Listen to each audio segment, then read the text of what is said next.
Welcome to Sweet Tea with the Classics, the podcast that takes classic literature and gives it a southern twist.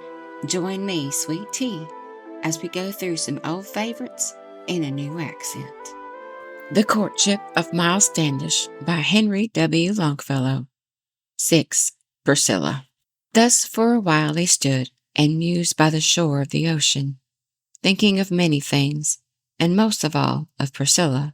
And as if thought had the power to draw itself like the lodestone, whatsoever it touches by subtle laws of nature, lo, as he turned to depart, Priscilla was standing beside him.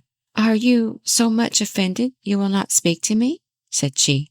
"Am I so much to blame that yesterday when you were pleading warmly the cause of another, my heart, impulsive and wayward, pleaded your own and spake out, forgetful perhaps of decorum?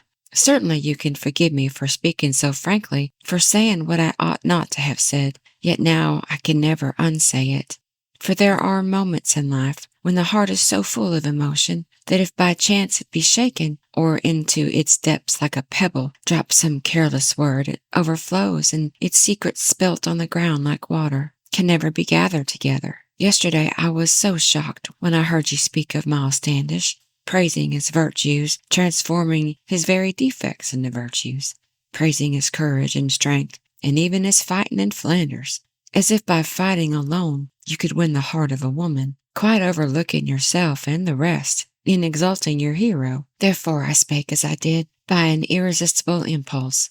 You will forgive me, I hope, for the sake of the friendship between us, which is too true and too sacred to be so easily broken." Thereupon answered John Alden, the scholar, the friend of Miles Standish.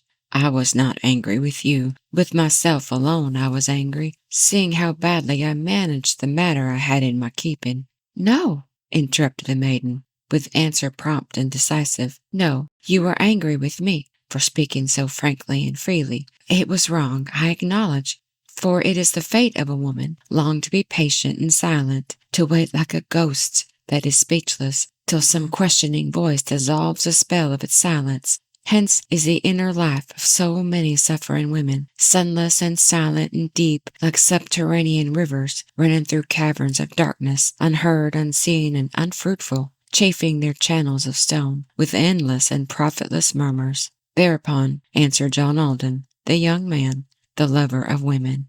"Heaven forbid it, Priscilla, and truly they seem to me always more like the beautiful rivers that water the Garden of Eden, more like the rivers of Euphrates, through deserts of Havilah flowing, filling the land with delight and memory sweet of the garden." "Ah, by these words I can see," again interrupted the maiden, "how very little you prize me, or care for what I am saying. When from the depths of my heart in pain and with secret misgiving, frankly I speak to you, asking for sympathy only and kindness, straightway you take up my words that are plain and direct and in earnest, turn them away from their meaning, and answer with flattering phrases.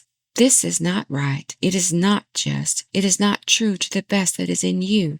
For I know you and esteem you, and feel that your nature is noble, lifting mine up to a higher, a more ethereal level. Therefore I value your friendship, and feel it perhaps the more keenly. If you say aught, that implies I am only as one among many. If you make use of the common and complimentary phrases most men think so fine, in dealing and speaking with women, but with which women reject as insipid, if not as insulting."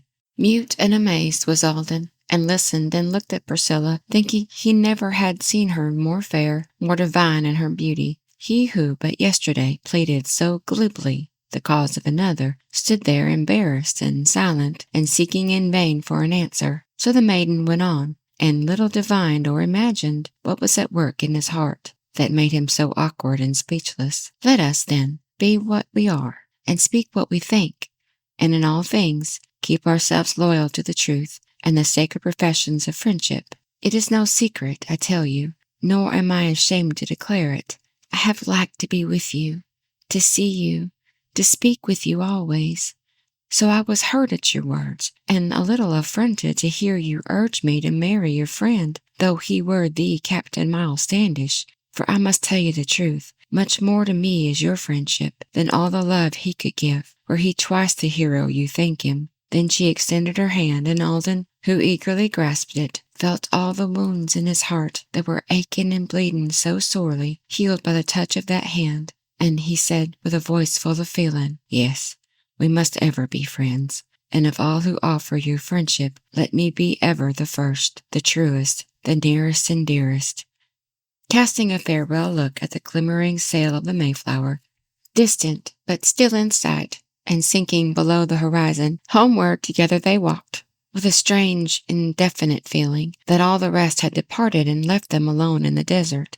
But as they went through fields in the blessing and smile of the sunshine, lighter grew their hearts, and Priscilla said very archly, "Now that our terrible captain has gone in pursuit of the Indians, where he is happier far than he would be commanding a household, you may speak boldly, and tell me all that happened between you when you returned last night and said how ungrateful you found me." Thereupon answered John Alden, and told her the whole of the story, told her his own despair, and the direful wrath of Miles Standish, whereupon the maiden smiled and said between laughing and earnest, "He is a little chimney, and heated hot in a moment," but as he gently rebuked her, and told her how much he had suffered, how he had even determined to sail that day in the Mayflower, and had remained for her sake on hearing the dangers that threatened, all her manner was changed, and she said with a faltering accent, "Truly I thank you for this. How good you have been to me, always." Thus, as a pilgrim devout, who toward Jerusalem journeys, taking 3 steps in advance, and 1 reluctantly backward,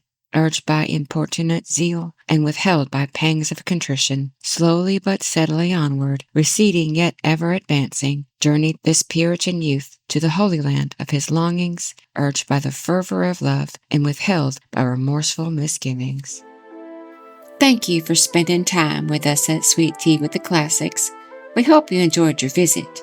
Like, share, and subscribe for more. And remember, when life hands you lemons, slice them up and put them in your tea.